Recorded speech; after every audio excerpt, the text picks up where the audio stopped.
আজ থেকে শুরু হয়েছে অর্থোপেডিক সোসাইটির আন্তর্জাতিক সম্মেলন।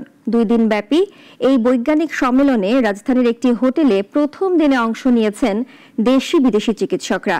এই সম্মেলনের মাধ্যমে দেশি বিদেশি চিকিৎসকদের মত ও জ্ঞানের বিনিময় হবে বলে জানিয়েছেন অংশগ্রহণকারীরা। দেশে আজ থেকে শুরু হয়েছে অর্থোপেডিক বিশেষজ্ঞ চিকিৎসকদের সংগঠন বাংলাদেশ অর্থোপেডিক সোসাইটির আন্তর্জাতিক সম্মেলন। 2 দিনব্যাপী সম্মেলনের প্রথম দিনের বৈজ্ঞানিক সম্মেলনে চিকিৎসকরা বলেন, দেশে উপজেলা পর্যায়েও অর্থোপেডিক সার্জন রয়েছে, তবে পর্যাপ্ত সুযোগ সুবিধা নেই, নানা ধরনের সংকট রয়েছে প্রান্তিক পর্যায়ে।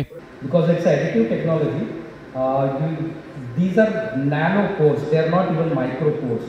So because of that, the strength is same. The only thing is because of this nanotechnology, they allow the bony ingrowth. The result will be asked by the patient, by his relative, by her relative. Sir, will the surgery successful? This is the question you will have to face. I will have to face. এমন বৈজ্ঞানিক সম্মেলনের মাধ্যমে চিকিৎসকদের প্রশিক্ষণ দেয়া এবং অভিজ্ঞ হিসেবে গড়ে তোলার সুযোগ তৈরি হয়।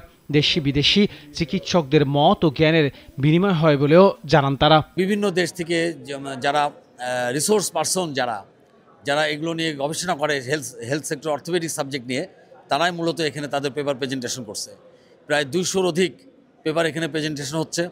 সারা বাংলাদেশ থেকে অর্থোপেডিক সার্জনরা তাদের অভিজ্ঞতা শেয়ার করতেছে। তাদের জ্ঞান অর্জনের একটা অন্যতম হাতিয়ার হিসাবে আমাদের এই অর্থোপেডিক সোসাইটিটা কাজ করে থাকে। প্রথম দিনের সম্মেলন চলে সকাল 8টা থেকে রাত 10টা পর্যন্ত, আর দ্বিতীয় দিন 1 ডিসেম্বর সকাল 8টায় শুরু হয়ে চলবে সন্ধ্যা 6টা পর্যন্ত। আনোয়ার হোসেন, নাগরিক, ঢাকা।